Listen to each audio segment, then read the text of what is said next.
Press the bell icon on YouTube and don't miss another update. Hello and welcome. Today we have with us the Australian High Commissioner to India, Ms. Harinder Sidhu. Thank you for the interview, ma'am, and thank you for giving us time. Just to quickly start off, India and Australia has gained a new momentum again, the relationship with Prime Ministers meeting with the Australian Prime Minister on the sidelines of the G20 summit. And then there was the selfie in which the Australian Prime Minister said, Modi kitna acha hai. So yeah. I think it all now again started on a good note. What do you expect from now?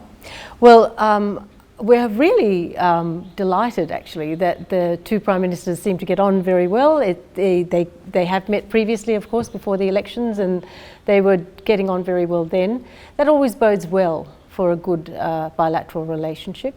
As you've already said, we have a very strong bilateral relationship with India now. It's going from strength to strength. Things are very positive. We see eye to eye on many issues. And we're starting to work and collaborate more closely together. We've just had earlier this year our largest ever military exercise between our two countries.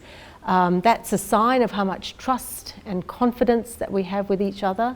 Australia published an India economic strategy last year, and we are now moving ahead to do all the work we can to build that economic relationship out for the next 20 years. The fact that the two Prime Ministers see eye to eye on many issues is a very big plus, and I can see a lot of scope for us to start working together in different spheres going forward. So the one thing that Prime Minister Modi focused on post the meeting was on defence and maritime cooperation. Yes, India is looking at Australia as a very big partner as far as maritime cooperation is concerned. What is it that we are seeing in terms of defence partnership? There were talks that India could be, part of the Australian Submarine project.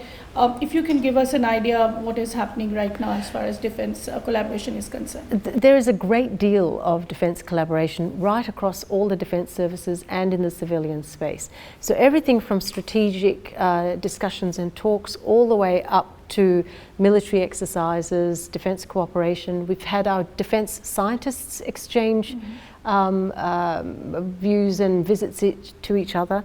So I think we're at a stage now where we've built a level of confidence and trust in each other, where we can take the military relationship forward a bit further. What we need to do is to establish platforms going forward that will help us build a deeper defence cooperation relationship. For example, a mutual logistics support agreement. Something like that will help enormously, because that will give us a stronger foundation for the next stage of the defence relationship. So what is happening on the logistical defence cooperation partnership that we are looking at? Are the talks going on, and what is it that Australia is looking at from India under that agreement? We're really looking for something no more and no less in a logistics support agreement than an agreed basis for the way we operate together when we conduct exercises or visits, so those sorts of things. So it's a mechanism that says that every time we exercise with India, we don't have to sign a whole bunch of new contracts and come to new arrangements to make that happen. There's a standing arrangement. We've given India a draft of that agreement. India has been studying it closely since the ministers and the Prime Ministers have talked about this. So I think that we're going to see some movement, and there are Defence Minister level talks scheduled over coming months and in the coming year, and I'm really hopeful that we can move towards conclusion. Okay, so you expect that to be concluded maybe this year? Well, I'm very hopeful that it can be concluded in the next 12 months. Okay, interesting. Also coming to AUS Index, as you talked about the bilateral exercise that we have. Also the fact that there are certain reports that are talking about the fact whether Australia should be made part of Malabar. What do you have to say to that? I think we can focus too much on one particular exercise. So we've had this very large bilateral exercise. It works extremely well for both of us. We work extremely closely together, and there's a great deal of trust.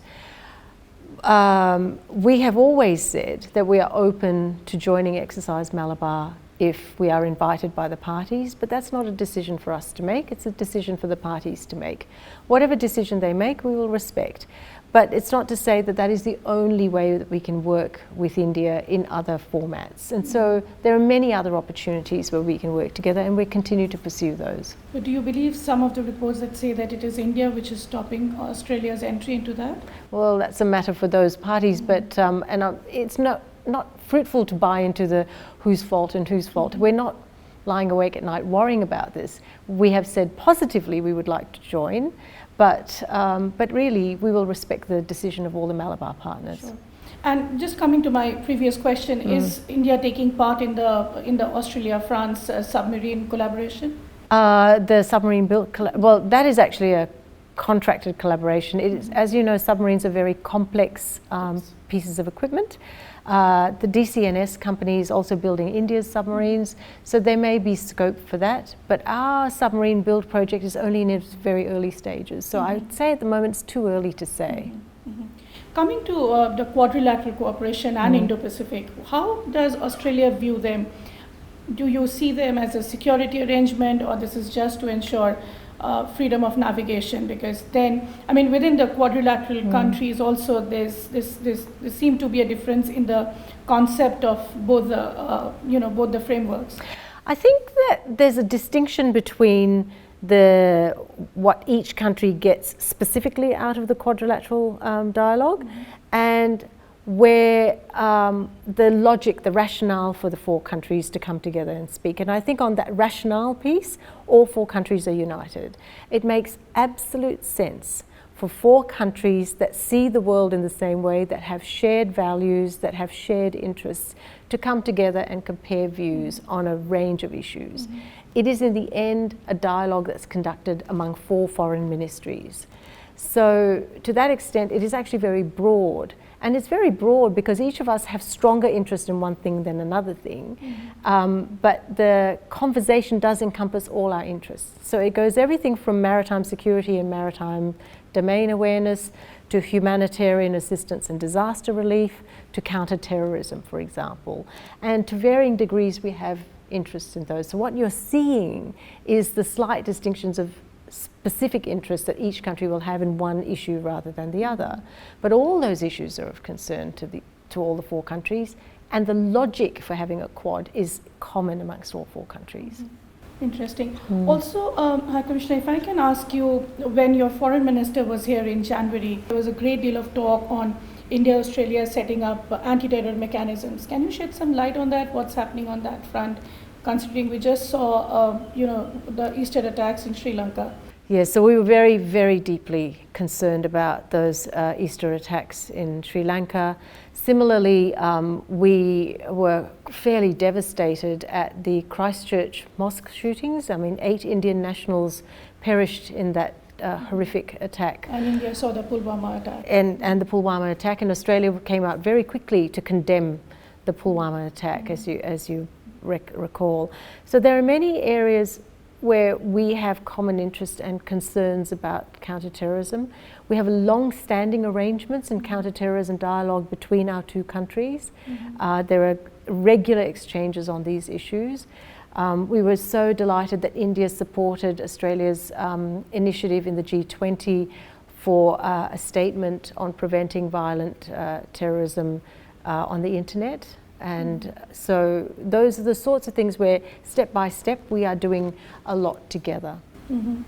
I also understand that Australia was one of the co-sponsors when India was trying hard to get JEM Chief Masood Azhar listed at UNSC. Yeah. What is the dialogue that you are having with Pakistan on anti-terror activities, mechanisms to stop Pakistan on cross-border terrorism?